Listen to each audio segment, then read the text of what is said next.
We're back with Efisio Farris, and who has a restaurant in Houston, Texas called Arco d'Oro, and he also has a store where he sells all things from Sardinia that have to do with food, of course. Of course. And you can go online, and yes. what's the address? www.Gourmet Sardinia. Gourmet Sardinia. So any of the things that you see here, including our next ingredient, which is called Fregula. Fregula. And this is very typically Sardinian. Fregula is due to our influences as well. It comes from the Moorish influences and is more like a pasta because it was handmade by the whole ladies. We can start putting a little bit of shallots. Okay.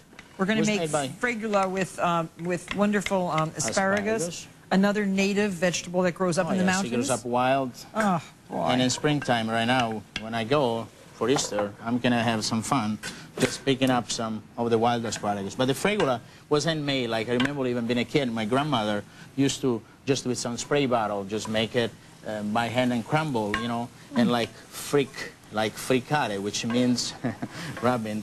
And, rubbing, right. Yeah, and then basically... So here's the asparagus already cooked, tender enough, right? Perfect. And we add to this?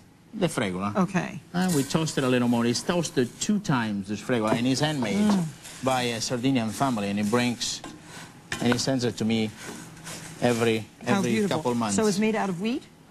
Durum semolina. Durum semolina, yes, which grows, you know, Sardinia was, by the Romans, was the granaio of Italy. Okay. We're going to toast it a little bit just for a minute or 2, and then we're going to add the wine. So just, what, a quarter of a cup of just white wine? Just a quarter of a cup of white wine. Half a cup. And let the alcohol evaporate. Stir it really well. It's very simple, you know. It's not that much stirring like I used to do when I was little with my mother, but... So we want to bring it all together. So it starts to plump up. Exactly. And then we're going to add our broth, our chicken stock. So 4 cups? About 4 cups, maybe 2 cups per a cup of Fregula.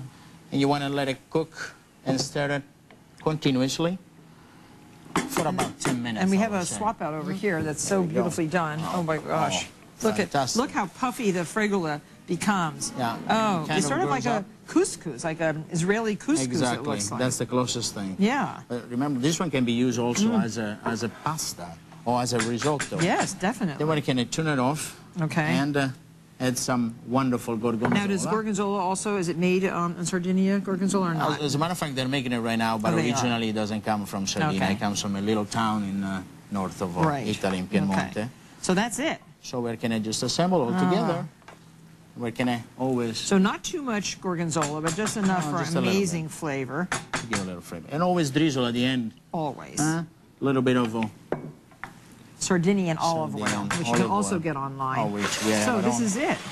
How easy that is. Now, how long does it cook with the chicken broth? How long does it take to get nice? About 10 minutes. Okay. 10 minutes. And this is wonderful, even the day after, if you have a little bit of a leftover. Oh, wow, how beautiful that is. And maybe we can... and what's this? This is so intriguing. A little pane carazao, which is our bread. This is a flat from bread Sardinia. Cooked how?